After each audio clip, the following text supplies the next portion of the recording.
Good afternoon. Welcome to So You Call Yourself a Decorator podcast. Today is our episode 6 and we are making progress. So I came on a little earlier so that I can wait for those who might want to join in live. But if you can't, no biggie. You just have to catch the replay. You'll find it there on my profile on Facebook. If you are just joining us for the first time, my name is BC Otewale. I am an interior designer and decorator. I actually laugh because I stress the Otewale, and someone has been telling me that I usually stress my surname. It wasn't intentional. It was just me playing here. So we kickstart in the next say 2 minutes while we wait for those who will be joining, who will be tuning in live. Yes, it's a show. How was your weekend? I hope. Hi, Joseph Shodende. Good afternoon. Thank you for joining in live. Are you an interior designer or an interior decorator? Let us know in the comments, please. All right. So I had a rather restful weekend. It was a very, very busy week for me last week. I am actually still resting today, Monday, though I'm working, but I'm taking things easy. So apart from this podcast and the podcast in the Business School for Interior Decorators community, I haven't actually been online that much today because I need to get a lot done and also complete my rest period. Okay, all right, so we have 1 more minute of wait and we kickstart with today's episode of So You Call Yourself a Decorator.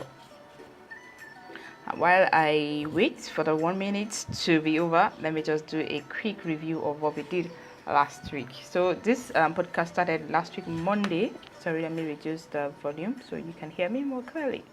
All right, so this we started last week Monday, and we have been looking at the game plan. The game plan, just as the name implies, is a strategy you can apply whether you're just starting out, already started, or you're thinking of that business idea of yours, either interior design or interior decorating field.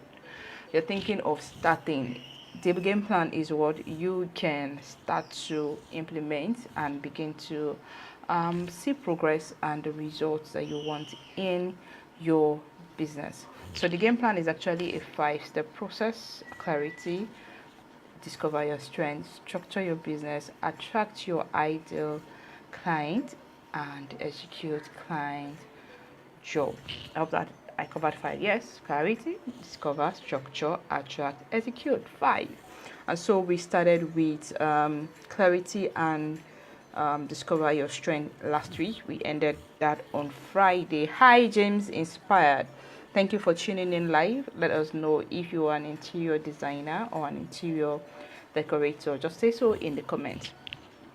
All right, so like I was introducing or doing the review from last week, the clarity, just as it is just getting clear on what you want to do with your business, or what you want to, where your business is, and what you want to achieve next in your business. I believe personally that success is a personal journey, and so at every point in time in that journey where you take a new turn, or where you climb a new stage, or you begin a new phase, you are supposed to sit down and be clear about what it is that you have achieved and what it is you want to achieve next, which is why clarity was number 1 on the game plan step. You have to be very clear on what you want to do, so that you will be able to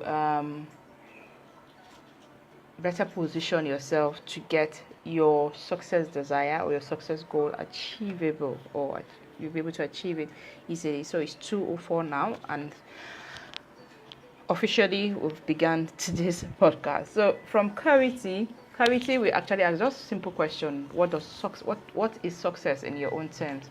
How will you define success? How I will define a success is going to be different from how a newbie, that is someone who is just starting afresh in the industry, will define success, and it's also going to be different from how an influencer or a much more established organization will define their own success. So success is actually personal, and once you're clear on what success means to you, you need to evaluate what your strengths are, which is what Discover Your Strength covers. We asked ourselves series of questions and carried out some activities last week to be able to really focus on what our strength is. Focus, they say, creates blindness, which means that once you're sure, once you're clear on these are your strengths, you begin to let other things either go to those who are much more equipped to handle those aspects of your business, or you outsource them. That's what it just means. And you can focus so that you can be very, very creative, as well as watch yourself grow. More like you're shedding off weights that are that are impeding your growth and impeding the speed at which you want to implement everything you want to implement in your business. So once you discover your strengths, the next thing you need to do is look at your business structure. Now, for business structure, I am not looking at how like now I'm looking for the right word to use. It's not coming to me now, but let me just break this down. A lot of us in this industry are running micro businesses, not even small businesses.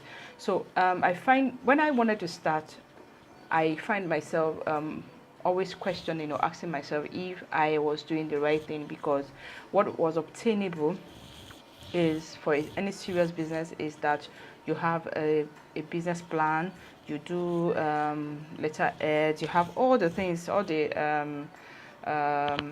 what's that English now? All the things that the small businesses and the big or not small, medium, large, yes, small, medium, and large businesses carry out for their business. And the truth is, we necessarily do not need it at this stage of our business, especially if you're a micro business owner. You need to travel light as much as you can. Less is more. The important things that you should be focusing on are, first and foremost, getting registered. Register your business. If you can afford to register a limited liability company, please go ahead and do that. If you cannot, you've got the sole proprietorship, which is the business and registration. Make sure your business is registered. In Nigeria here, when you're newly registered, you have I think 6 months with the CAC. Sorry, no, not the CAC, with the FIRS body. That's the Federal Inland Revenue Service, who are what's the name now? Who are responsible for taxation. You have the one for each of the states also, but I'm more concerned about the federal one. The states, I have not completely covered all of the states, so I can't begin to tell you what you need to do. But I know that for the state, you need to be paying your own personal income tax. So you should be paying yourself a salary from your business, and from that salary you should be remitting your tax. That's for the state level. Federal level, you, depending on the kind of business you registered, will determine the kind of tax you pay. For me, I pay the VAT because I do product sales. That was what I started with. So I registered. I actually didn't know of the 6 months free tax-free window, and I did not go to get my TIN, that's my tax identification number. I didn't go to register and obtain it early enough. I think I went about almost close to a year after I registered my business, and so I was fined. I think I paid about 20,000 naira in fine or thereabout, because whether I have been doing business with that name or not, they do not care. The law states that you should remit 5% of your total sales at the end of every month, and I have been defaulting for more than 6 months. So they don't want to know, even though I was explaining, or even though I wasn't trading with that name, they do not care. They've given me 6 months free, which I should have gone then to obtain the to do my registration and obtain the TIN. Now, even after all of that, and I regularized my tax payment and all of that, I have been fined, I think, 2 different times, if not 3 now. And that is because at the beginning I was ignorant of the fact that you remit your tax every month. the closest tax station to me was quite far, so I felt, why can't I just combine 2 months? So say I want, instead of me to remit for last month was April, I will wait till the end of May, and so I will go remit April and May together. And so I was fined again that I defaulted in paying for April, because I had between the 1st of May and the 21st of May to remit the payment for the previous month. So if you are thinking of starting a business, or you've already started it and thinking of putting things right in your business, these are tips I'm sharing with you. Try as much as possible, first and foremost, to get your business registered. When you are registered, try to get your tax identification number as early as possible. If you are able to do that immediately after registration pulls through, you have 6 months free to trade without remitting any tax to the government. And once you're done, you can now, once the 6 months elapses, you are supposed to be remitting. That is my own personal experience. Hi Aramide, how are you doing? Thank you for listening in live. So like I was saying, once you get your business name registered, regularize when it comes to tax, both for the state level and the federal level, and then the next thing you need to be looking at is being prepared before the clients or the customers that will be working in or calling on you to do business with you. And it's as simple as getting all your deliverables, or let's say are they consumables or deliverables? Don't mind my English this afternoon. Get it ready. What I mean by those are your invoices, your receipts, your delivery way bill. What else again are the things, your catalogs, if you are going to be having products, if you're into product sales, your catalogs. And I'm not saying go spend so much money to create all of this. There are templates online that you can download and use. If you're interested in letting me share what I have with you, I can send you templates that you can use.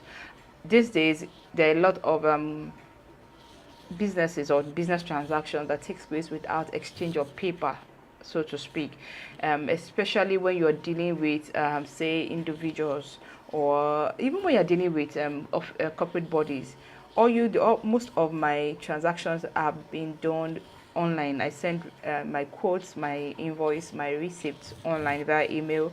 It's only when I need them to sign off on a delivery that I print out a delivery note, so that there is an evidence to show that this goods or this transaction was completed successfully, or something like that. So try as much as possible to be proactive. And what you need to be thinking about is, when a customer walks into your business or calls on you, how do you walk them through from the start to the finish without causing any kind of delay, and without confusing your prospects, or appearing to them as someone who is unserious to do business. Say for example, let me not use supply now, let me use service. Say for example, you're called upon to come do a makeover for a living room, and after what are the first thing you need to, after you receive the call and all of those, what are the even when you receive the call, what are the things you need to say? How will the conversation progress to make you seal that deal and not lose that prospect? That is what I mean by being proactive. Now, apart from all of this template that I mentioned that you need to exchange in the course of doing business with that client, when a client calls on you, the first thing they want to understand is how you are going to be able to help them in the littlest time possible, putting into consideration what they want to achieve with their space as well as their budget. So first thing first that you need to do is first let them talk. Listen to what they have to say. You have what your business offers, so you should have that handy, or off the top of your head. You should be able to run them through how you do business. Be able to talk to them that, oh, this is what we do at A, B, and C, blah blah blah. That's the name of the business, and then you run them through how you're going to solve the potential challenge they might be having with their place. Okay, let me use a live example now. I got a call, no, not a call, I actually got a request online to supply a closet. And what I just did was to, first and foremost, which we should all do, is ask if you can privately chat them. You don't just go into people's inboxes without taking permission. Remember, they are clients, they are not your friends or family members, so respect people's privacy.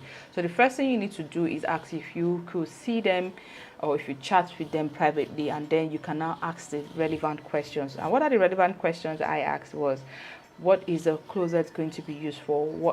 Which space in the home or office will the closet be installed in? Will I be allowed access into the space or into the site to be able to take the required measurements so that I'll be able to profile a closet that will solve what they want to use it for, or that will be functional for what it's intended to be used for, and all of that.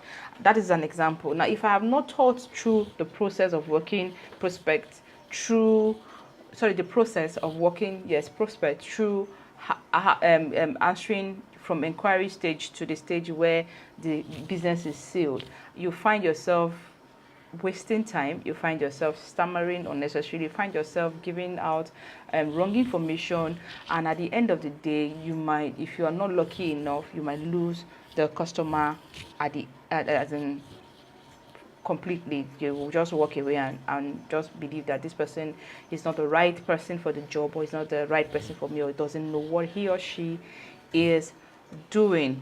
All right, so that being said, I'll go over what I've said again. Try as much as possible to get your business registered. Do the needful as it concerns taxation in your location. Then be proactive when a customer calls or walks into your business. How do you walk them through from the beginning to the end? Towards the end, as we go along the structure of your business step this week, I'm still going to explain getting ready for your clients. That's being proactive in a more detailed manner. But this is just what it means that you should be proactive and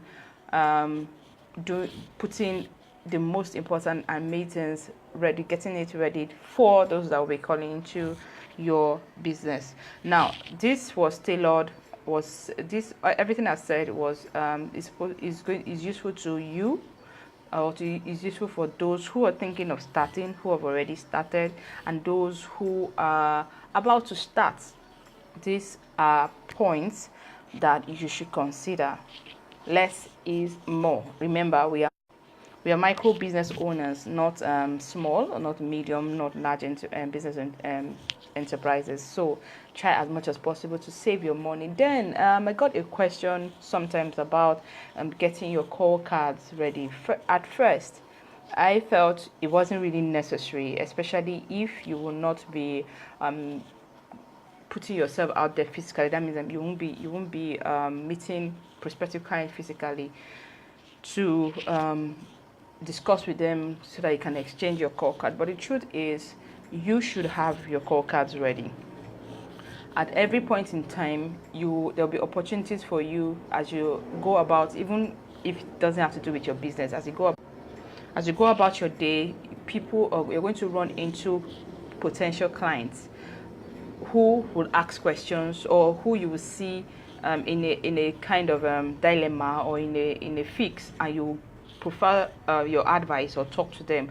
And whilst they find what you've done very useful to them, they might want to keep the conversation going after that first meeting, so they would need something or a contact they can reach. It's always much more professional to give them your card rather than tell them, oh, let me give you my number, and then you call your number for them. I may be wrong, but that is my own point of view. Now, why did I say this? There are times that maybe while shopping for beddings, or shopping for curtains, or shopping for anything that has to do with the jobs that I do, I come across buyers like myself, or customers to my vendors who are confused, who do not know their right from left when it comes to buying stuff for what they want to achieve. I've even met I've met colleagues in in this industry, interior decorators and designers in the marketplace, who will look at the way I discuss with the sellers, and they will move closer and they will ask questions. Oh, are you into this business? Please, what can you say about this? What can you say about that? And funny enough, 9 out of 10 of them, by the time we're done discussing and I've been able to put them through what they need, ask for my contacts. And so you can imagine, fine, it is easier for me to just give them my number because they actually are the ones who need something from me. But when it comes to between me and a prospective customer, it is much more professional to give that person a call card than to just reel out my phone number to them, because they might, even if they save the number, they might forget the name. But once they can see the card, it will be easier for them to remember. So depending on you, and it's not actually expensive to get your call cards. They are cheap ones. If you know where you can walk into, say in Mushin, there's a part of Mushin that can churn out, I think, 1,000 pieces or 500 pieces of call cards with less than 10,000. I don't know if it is still within that range or if it is higher now. I know of places, I think even on Lagos Island, and I also know of online card services such as Printivo, where you even get to choose from templates, edit the template to your taste. If you already have your own design, you can even upload your design and they print and deliver to you as a token. So that being said, I think I've covered all the things I need to say today. I'll see you same time tomorrow on structuring your business as an interior designer and decorator. And tomorrow we'll be looking at visibility.